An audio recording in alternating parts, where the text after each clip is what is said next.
And this is your ZTV meteorologist with your weather update. Wait, you never heard of the weather before? Well, how do you know what's going on outside? Or does it have to do with the forecast on television?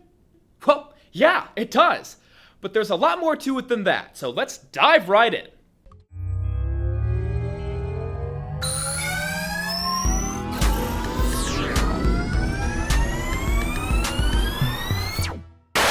Hello science enthusiasts, my name is Elek, and welcome back to another episode of 300 Seconds of Science. For this video, we're taking a step outdoors to learn all about the weather.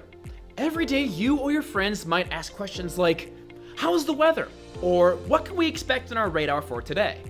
Well, those are excellent questions, so we'll be talking about what the weather is, what causes the weather, and the types of weather you can expect to encounter outside. The weather is often influenced by the sky and the conditions outside, which can be things like hot, cold, or cloudy. The topic of weather includes temperatures, the strength of the wind, and most notably, different conditions such as rain, sunshine, hail, and snow. The four seasons each have different weather patterns. Let's start with summer. During the hot summertime, the air can feel extremely muggy and humid. Rainfall might occur more often, and we tend to have longer daylight hours. During the winter, the water turns into snow and the air starts to become freezing cold. Daylight tends to grow shorter. Alright, so first off, let's just back up a bit. What causes the weather? According to NASA's Climate Kids website, weather is a specific event like a rainstorm or hot day that happens over a few hours, days, or weeks. This means that the weather can happen for any length of time within the 24-hour period, whether it be day or night. Ha! See what I did there? Weather happens because different parts of the Earth get different amounts of heat from the sun. This makes different climates. For example, the tropics get the most heat because the sun shines straight down on them, while the poles get a little less heat because the sun shines on them from a lower angle. Looking at the air temperatures, warmer air tends to be lighter than cooler air, causing it to rise higher in the sky by convection. Convection is the movement of heat from the movement of warm matter. So, you might as well guess that heat rises as cold sinks downward. The molecules that can be found within hot and cold objects are quite different from each other.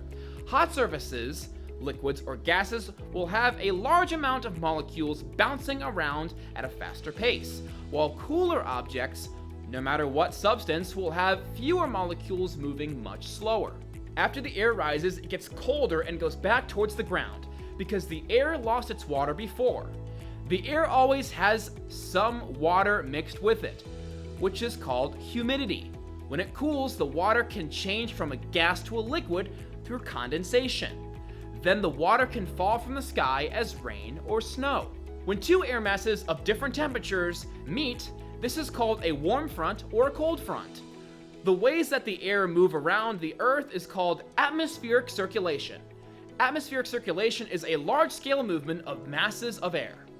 Because the Earth is round and not flat, the rays from the sun won't fall evenly on the land and oceans.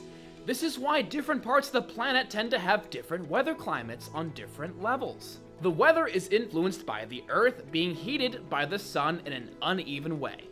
Anyone familiar with the water cycle? If not, I can explain it. The water from different bodies of the ocean tend to get picked up from the air by evaporation.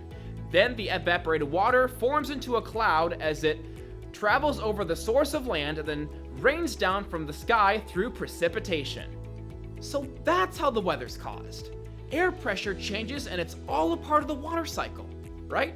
You got it. So what are all the types of weather?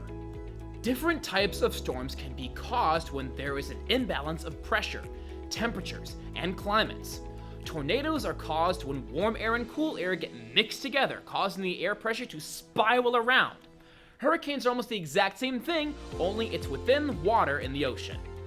After you've understood the basics of weather, such as the seasons, temperatures, and climate change, you can dive deeper into other topics such as air masses, wind pressure, hot and cold fronts, plus other kinds of information that you'd be required to know as a weather reporter and a meteorologist.